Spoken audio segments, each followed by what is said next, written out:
Bonjour les amis, alors retrouvons l'évangile de Luc au chapitre 4, les versets 31 à 37. Il descendit alors à Capharnaüm, ville de Galilée. Il les enseignait le jour du sabbat, ils étaient frappés de son enseignement parce que sa parole était pleine d'autorité. Il y avait dans la synagogue un homme qui avait un esprit de démon impur. Il s'écria d'une voix forte: « Ah, que nous veux-tu, Jésus de Nazareth? Tu es venu pour nous perdre? Je sais qui tu es, le Saint de Dieu. » Jésus lui commanda sévèrement: « Tais-toi et sors de cet homme. » Et jetant l'homme à terre au milieu d'eux, le démon sortit de lui, sans lui faire aucun mal. Tous furent saisis d'effroi. Ils se disaient les uns aux autres: « Qu'est-ce que cette parole ? » Il commande avec autorité et puissance aux esprits impurs, et ils sortent. Et son renom se propageait en tout lieu de la région. Voilà. Donc c'est un passage qui est une copie presque intégrale de l'évangile de Marc au chapitre 1, les versets 21 à 28. Donc Luc, vous vous souvenez que Luc est médecin et qu'il s'engage dans une lettre à son ami Philémon au début de l'évangile de lui dire qu'il va raconter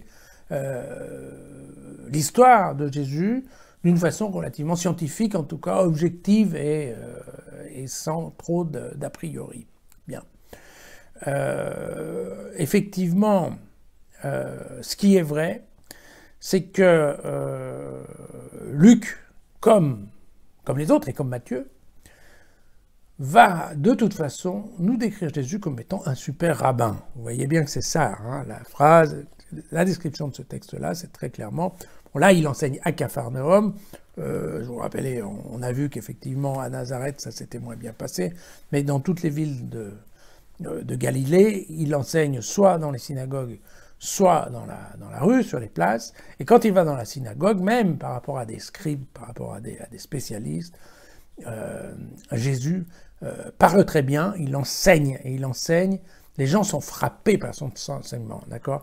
Pourquoi? Parce que tout simplement, il sait en effet joindre parfaitement bien la notion divine et la notion humaine. Il le fait, en fait, il est capable d'éclairer le texte d'une certaine façon que tout le monde comprend.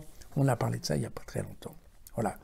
Et alors, on a toujours ce truc un peu amusant, des gens qui sont habités par le démon, et les démons en général, donc Satan reconnaît Jésus. Et donc, ce que les Juifs refuseront de faire tout le temps. Mais très clairement, en effet, ce sont les démons qui reconnaissent et disent: « Ah, toi tu es le Fils de Dieu, toi tu es... » Et en fait, voilà, et Jésus passera son temps à essayer de les faire taire, et il va chasser les démons pour qu'ils s'arrêtent de parler. Pourquoi? Parce que tout simplement, Jésus, lui, a choisi de rentrer dans l'humanité en ayant une image d'homme, pas en ayant une image de Dieu. Et il pense bien que c'est en tout cas son idée, c'est qu'en ayant un comportement humain, alors il sera plus facile de convaincre les gens de l'opportunité de changer la manière de vivre la religion. Bon, c'est à peu près l'essentiel de son passage, et il va de soi qu'effectivement, eh bien cette histoire de faire des exorcismes, c'est-à-dire d'arriver à sortir l'esprit impur des gens un peu cinglés, eh bien ça va de soi que ça vient conforter l'image incroyable déjà qu'avait Jésus par son prêche. Alors autant les gens dans les synagogues peuvent être ébahis par l'enseignement de Jésus, quand on est sur les places, eh bien c'est vrai que le peuple, lui, il est quand même beaucoup plus ébahi par les guérisons et par un certain nombre d'actions et entre autres